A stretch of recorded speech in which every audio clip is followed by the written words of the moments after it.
Faire le debriefing certainement avec moi pour les matchs d'aujourd'hui, mais aussi revenir éventuellement sur la préparation des Lions du Sénégal, donc pour ce match tant attendu par le public sénégalais, les amateurs de foot contre l'Algérie. Pape Cheikh, bonsoir. Bonsoir. Heureux de vous retrouver sur ce plateau.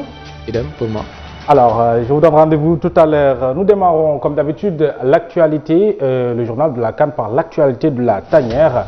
Justement, le Sénégal dispute sa deuxième rencontre contre l'Algérie, je vous le disais tantôt, et ce sera pour demain. Et puis en conférence de presse de veille de match, Aliou Cissé assure avoir donc des ambitions pour répondre aux attentes du peuple sénégalais. Face à la presse ce mercredi, il a assuré que ses joueurs sont bien armés pour faire face aux Algériens qui, il faut le rappeler, ont eux aussi remporté donc leur premier match de poule contre donc le Kenya par le même score 2-0. Et puis ce jeudi soir, l'ancien capitaine du Sénégal de l'épopée 2002 s'attend à un fort donc rugissement de ses Lions pour se qualifier déjà en huitième de finale de cette compétition majeure de la CAF Aliou Cissé que je vous propose justement d'écouter au micro de son frère. Les matchs sont âprement disputés. Il faut vraiment, sur le plan mental, être très costaud. Il faut être prêt à souffrir. Il faut, je le disais aussi, être prêt à transpirer. Et à un moment donné, parfois l'inspiration n'est pas là. Donc il faudra transpirer pour remplacer cette inspiration-là. Parce que les équipes sont des amis organisés. Il n'y a plus de petites équipes sur ce continent-là. Et les 24 équipes qui sont là, c'est parce qu'ils ont âprement disputé les qualifications pour être là où ils en sont. Oui, vous parlez de favoris du Sénégal depuis 1986 que j'ai eu, j'avais 10 ans. À aujourd'hui, je me rappelle qu'à 86, avec la génération de Jules François Bocandé, jusqu'à aujourd'hui, toutes les générations qui sont passées, vous les journalistes, vous dites qu'ils sont favoris. C'est pour cela qu'aujourd'hui, être favori, ça ne veut pas dire grand-chose, j'ai l'impression, dans cette compétition, parce que quand on regarde les dernières éditions, que ce soit la Zambie, que ce soit même le Cameroun, ne faisait pas partie non plus des favoris en 2017.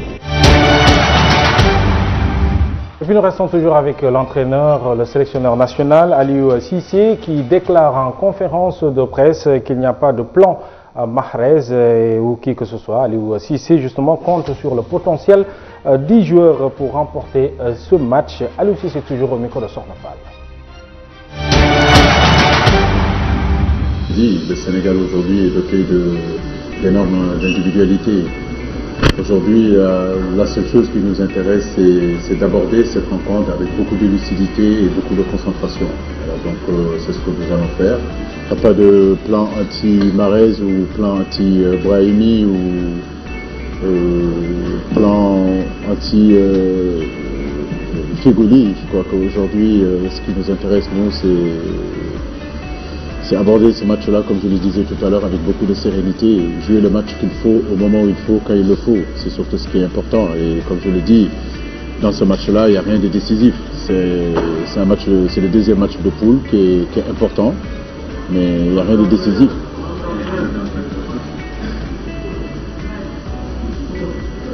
Vous m'entendez? Voilà, donc je disais qu'il n'y avait pas de plan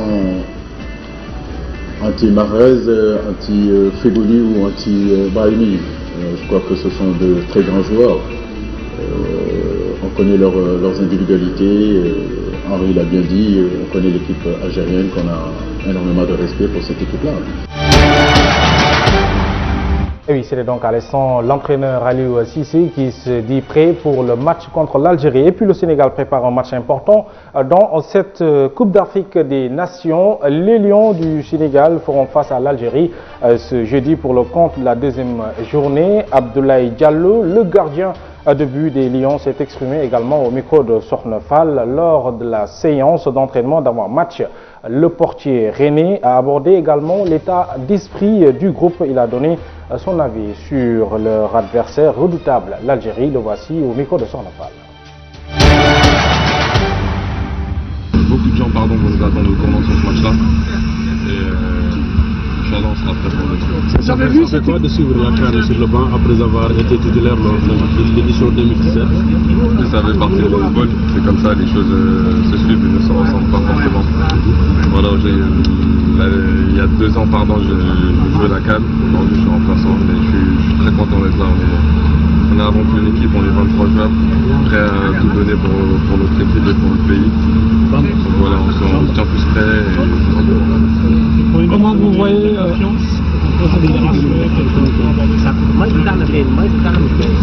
vous avez de la confiance parce que les victoires apportent de la confiance. Après, on sait qu'il y a eu des points à améliorer sur ce match-là, notamment sur notre efficacité. On travaille dessus depuis le début, on continue à travailler dessus. Mais demain, on sera prêt pour récupérer ça.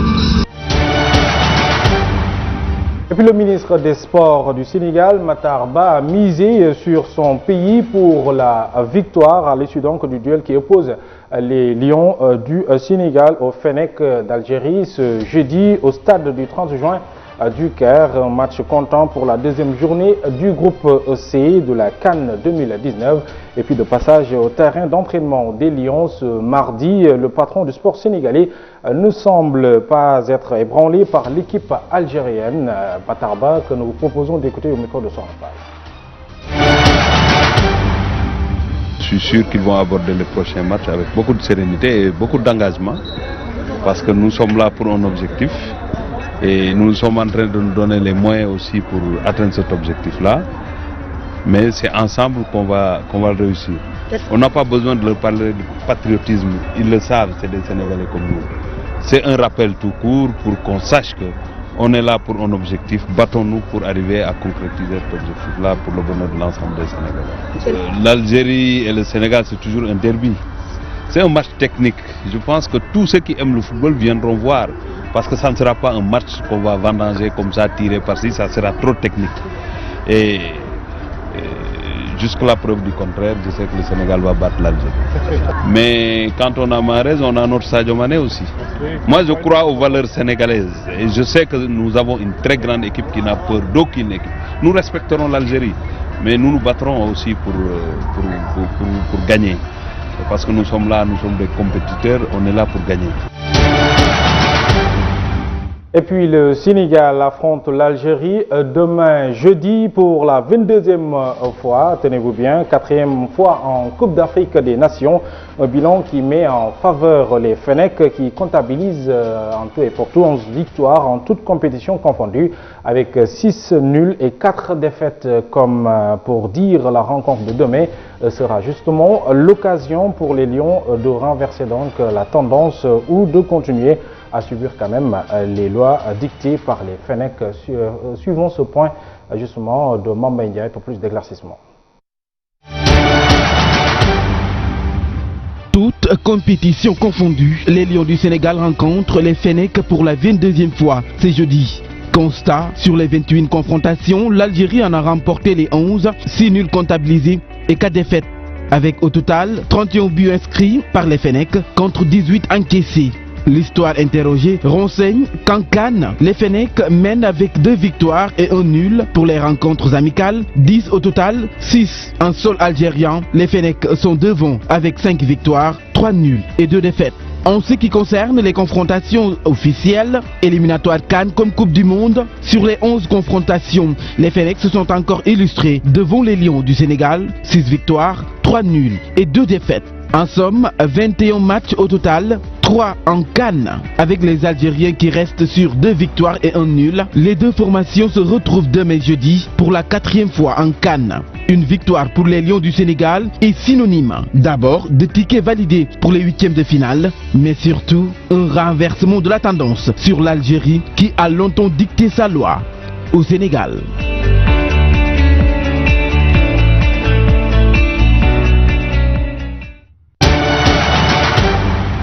Et puis nous allons à présent retrouver notre envoyé spécial en Égypte, Sokhna Fall. Vous le savez, nous sommes à quelques heures de la rencontre Sénégal-Algérie. Alors Sokhna, bonsoir. Que peut-on retenir justement de l'état d'esprit des Lions à l'issue de leur dernière séance d'entraînement avant ce choc tant attendu du groupe C?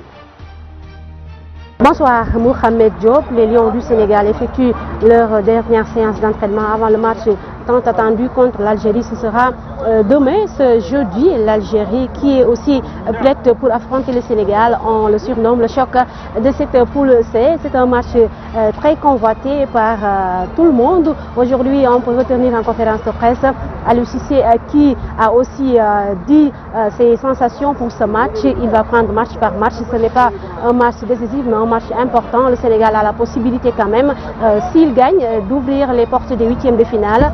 Le coach algérien, Belmardi, très taquin, a donné le 11 probable de l'équipe nationale du Sénégal. Pour lui, le Sénégal quand même va opérer des changements. Au-delà de cela, retenez que c'est la sérénité et la confiance au sein de la tanière. Ils sont prêts pour en découdre avec l'Algérie, le Sénégal qui, depuis la préparation de cette Coupe d'Afrique des Nations, sait ce qui l'attend. C'est également que l'enjeu de ces rencontres, surtout avec l'Algérie, comme je l'ai dit tantôt, c'est un adversaire de taille, un adversaire qui est un ogre africain, qui aussi a besoin de gagner pour pouvoir continuer tranquillement son parcours dans cette Coupe d'Afrique des Nations. Mohamed Diop, à demain. Merci.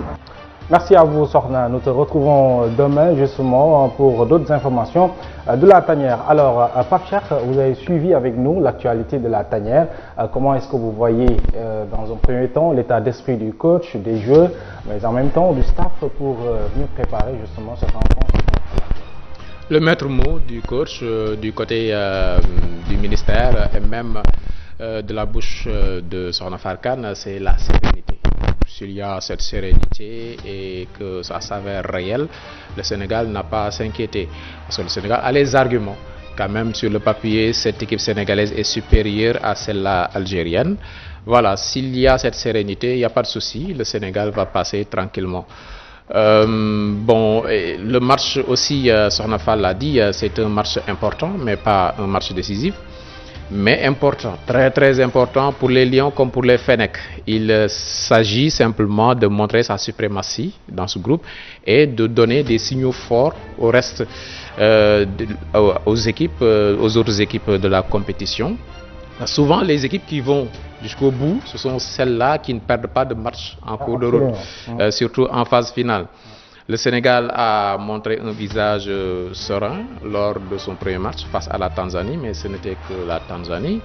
L'Algérie a besoin de se convaincre qu'elle est sortie de sa convalescence.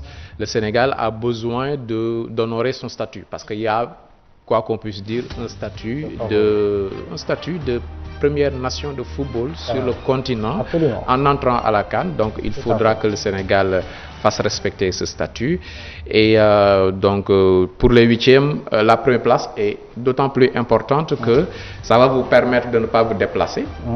Donc vous gardez le même hôtel, le même terrain, et vous avez un troisième de notre groupe, donc ça facilite les choses. D'accord, parfait. Alors nous allons vous retrouver tout à l'heure, Pape Cheikh. Alors nous en sommes au résumé des matchs de ce jour. Alors retenez que le Nigeria continue justement son petit bonhomme de chemin dans ce groupe B de la Coupe d'Afrique des Nations, victorieux du Burundi sur le même score, 1-0 lors de la première journée. Les hommes de Gerno Roh s'en sont remis à une tête d'Omeruo sur corner à l'entame du dernier quart d'heure pour faire un grand pas vers le prochain tour de la compétition parmi les favoris à la victoire finale. Le Nigeria démontre qu'il a pris la Coupe d'Afrique des Nations très au sérieux. Et puis résumé match Ouganda-Zimbabwe pour le compte de la deuxième journée également du groupe A de la CAN 2019. L'Ouganda s'est neutralisé cet après-midi avec les Warriors du Zimbabwe, un but partout, logé dans le même groupe que le pays organisateur. L'Égypte est vainqueur lors de la première journée face à la RDC, 2-0. L'Ouganda devait se rassurer cet après-midi face aux Warriors du Zimbabwe, défait lors de la première sortie par les Pharaons égyptiens. Et puis deuxième victoire également en 2 matchs pour l'Égypte dans cette Coupe d'Afrique des Nations. Les Pharaons ont décroché un succès 2-0 contre la République démocratique du Congo ce mercredi grâce à El Mohammadi 25e et Salah 43e avec 6 points. L'Égypte est en tête du groupe A et se qualifie pour les 8e de finale. En revanche, c'est une mauvaise opération pour les Léopards qui concèdent une deuxième défaite de rang et occupent la dernière place derrière l'Ouganda. Deuxième avec 4 points et le Zimbabwe plutôt troisième avec 1 point. Voilà, Pape Cheikh, nous avons tenu justement nos qualifiés pour ce 8e de finale. Oui, l'Égypte qui passe, le Nigeria également, c'est une logique. le Nigeria qui fait partie des habitués, l'Égypte qui organise. Ougandais et Zimbabwéens ont montré beaucoup d'abnégation et beaucoup de générosité dans les efforts fournis. Ce sont des équipes qu'on aime regarder. Pourquoi pas deuxième ou meilleur troisième pour Ougandais et Zimbabwéens pour passer pour les huitièmes. Logique respectée dans ces deux groupes. Donc l'Égypte qui passe dès son deuxième match, tout comme le Nigeria. C'était prévisible. D'accord. Merci Pape Cheikh. Alors, nous allons continuer de plus belle ce journal de la CAN pour vous parler justement des informations de cette Coupe d'Afrique des Nations avec la défaite de la RDC face à l'Ouganda, il faut le rappeler, qui n'a rien fait pour arranger les choses. La délégation officielle congolaise qui accompagne l'équipe et le staff technique de la RDC suscite la polémique depuis quelques jours. La délégation congolaise, apprend-on à la lecture, comprend à 173 invités, un chiffre que ne comprend pas les joueurs et le staff technique. Ces 173 personnes qui se trouvent en Égypte aux frais du Trésor public, c'est écrit noir sur blanc, sont d'abord et d'avant tout des journalistes au contingent médias. Le plus nombreux donc s'ajoutent les invités en ordre d'importance donc de la présidence, de la primature et du comité national de soutien aux léopards. Autre information de la Coupe d'Afrique des Nations, c'est la Confédération africaine de football, la CAF, qui vient de publier une décision relative au comportement des supporters algériens qui participant donc à la Coupe d'Afrique des Nations au Kenya lors du match gagné par les Verts face au Kenya 2-0 dimanche dernier au Caire. Ainsi, la CAF a décidé d'imposer une amende à l'équipe algérienne à cause donc des supporters qui ont allumé des fumigènes dans le stade des forces algériennes au Caire pendant le match. Notre portrait du jour, il s'agit donc de l'attaquant algérien justement Riyad Mahrez, vif, rapide, technique. Il donne le tournis à ses adversaires. Riyad Mahrez, évoluant à Manchester City, a non seulement donc été auparavant meilleur joueur de la Premier League anglaise, une première donc pour un Africain, il faut le rappeler, mais il a été aussi élu par la CAF meilleur joueur africain en 2016.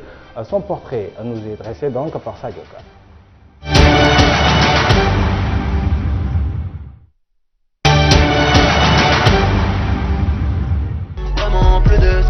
C'est un international algérien qui évolue au poste d'attaque et au milieu de terrain. Il se nomme Riyad Mahrez. Ce joueur âgé aujourd'hui de 28 ans a débuté sa carrière dans une région parisienne où il est né. Passé du club Havre en 2010 où il a disputé 34 matchs pour 4 buts et 6 passes décisives. L'année 2014 a été un tournant décisif pour sa carrière puisqu'il a débarqué en Angleterre pour signer à Leicester City qui évolue en deuxième division. Les buts de Mahrez et son jeu collectif a aidé le club à monter en première division dès la saison suivante. Mahrez continue à impressionner le club anglais. Champion d'Angleterre avec Leicester City en 2016, cette année a été la consécration pour l'international algérien qui s'est vu remettre le titre du meilleur joueur de Premier League pour la saison 2015-2016. Il devient alors le premier joueur africain à recevoir ce titre grâce à sa saison exceptionnelle. Le 17 août 2016, Riyad Mahrez remporte le Ballon d'Or africain, mais aussi tient son rang pour la conquête du Ballon d'Or France Football. Suivi de près par Pep Guardiola, 2 ans plus tard, il s'engage avec Manchester City où il s'adapte très vite. Dans ce club, Mahrez remporte son 2e titre avec les Citizens en décrochant la Coupe de la Ligue anglaise et remporte également le titre de champion d'Angleterre. L'international algérien Mahrez est aujourd'hui sous les projecteurs puisqu'il dispute la CAN Égypte où il est très attendu. Déjà, il s'est bien illustré dès le premier match en marquant le 2e but contre le Kenya. Demain, l'international algérien fera face au Sénégal, mais également à l'un de ses plus grands rivales, Sadio Mané. Il y a donc vraiment plus d'espoir. Les vainqueurs l'écrivent, les vainqueurs racontent l'histoire. Merci Sadia Bibouka pour ce portrait. Alors, Pape Cheikh, un choc dans un choc. Le Sénégal a fait face à l'Algérie, mais quand même, il y a le duel Sadio Mané-Mahrez. Oui, j'aurais bien aimé aussi avoir un portrait de Sadio Mané dans ce journal. En lieu place, oui, Sadio Mané est dans une meilleure forme que Mahrez cette année en tout cas. quand on parle de la Premier League et quand on parle de football globalement. Sadio Mané est beaucoup mieux coté présentement que Mahrez.